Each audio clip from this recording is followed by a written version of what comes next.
बच्चों को online class के लिए स्मार्टफोन देते समय क्या सावधानियां बरतनी चाहिए जिससे कि वह इसके आदी ना हो जाएं? यह सवाल बहुत अच्छा है और आज की परिस्थिति को देखते हुए ही पनपा है। शायद इससे पहले भारत में इस सवाल का कोई वजूद नहीं था। बच्चे यानी उनको किसी भले बुरे का पता नहीं होता है और वो अपनी ही मस्ती में न जाने क्या क्या कर जाते हैं, ये उन्हें भी नहीं पता होता है।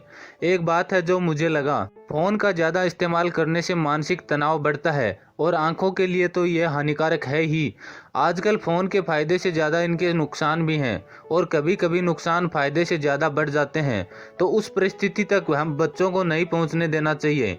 मेरे अनुसार मैं कुछ सावधानियां बता रहा हूं। इनमें से कुछ सुनी हुई तथा कुछ देखी हुई और कुछ अनुभव के आधार पर हैं। नंबर 1, आप बच्चों को क्लास का समय पता कीजिए। आपके पास आपके बच्चे की क्लास का समय रहना चाहिए। बच्चे के अध्यापकों से प्रार्थना कीजिए कि वह लगातार क्लास न रखें। बीच में कुछ खाली समय जरूर दें। लगातार क्लास देखने से आंखों पर फर्क पड़ेगा और आंखों की नसें खींचने से तनाव भी बढ़ेगा। नंबर 2, जब आपको अपने बच्चों के क्लास का समय पता है तो इस बात का ध्यान रखें कि क्लास के वक्त वह केवल पढ़ाई करें। कई बार बच्चे पढ़ाई को बैकग्राउंड में रखकर कुछ और करते रहते हैं। इससे अध्यापक और माता पिता दोनों को ही लगता है कि बच्चा पढ़ रहा है। नंबर 3, क्लास खत्म हो जाने के बाद उसके कार्यों को जैसे होमवर्क, खेलकूद, नाचना गाना या घर का काम जैसे कपड़े धोना, पोछा लगाने में व्यस्त रखें। किसी को घर के काम में निचले दर्जे में लगा सकते हैं, लेकिन आजकल के गेम से बेहतर है तो यही काम करवाएं। कम से कम इन्हें करने के बाद दोबारा करने की इच्छा तो नहीं होगी। नंबर 4, अपने बच्चे को फ़ोन में वीडियो गेम ना खेलने दें। आजकल के बच्चे वीडियो गेम एक्टिवेट होते हैं। अगर एक बार उसमें बढ़ गए तो फिर पढ़ाई गई भाड़ में। जैसा कि मैंने ऊपर कहा, बच्चों को पढ़ाई का फ़ायदा और गेम का नुकसान नहीं पता, तो आपको पता है कि पढ़ाई के फायदे गेम के नुकसान से ज़्यादा। नंबर 5, सबसे ज़रूरी, अपने बच्चों को शुरुआत से ही एक निश्चित समय पर जागना और निश्चित समय पर सोना सिखाएं। रात में बच्चों को फ़ोन बिल्कुल न दें। वैसे आजकल के बच्चों को बिना फ़ोन के नींद भी नहीं आती है।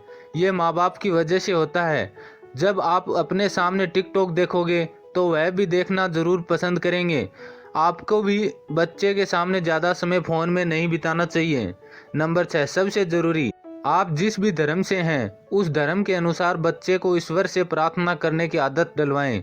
यह रोज होनी चाहिए। यहाँ भी कुछ समय बीतेगा और ईश्वर से प्रार्थना करने में शांति भी मिलेगी। नंबर 7, वह आपसे ही सीखेगा। अगर आप संतुलित हैं तो वह भी संतुलित रहेगा। आप संतुलित हो न हो, लेकिन बच्चे के सामने संतुलित बने रहिए।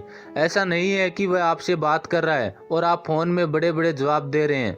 मैंने अनुभव किया है, इस वक्त जवाब सिर्फ सवाल से पीछा छुड़ाने के लिए देते हैं, असली जवाब रह ही जाता है।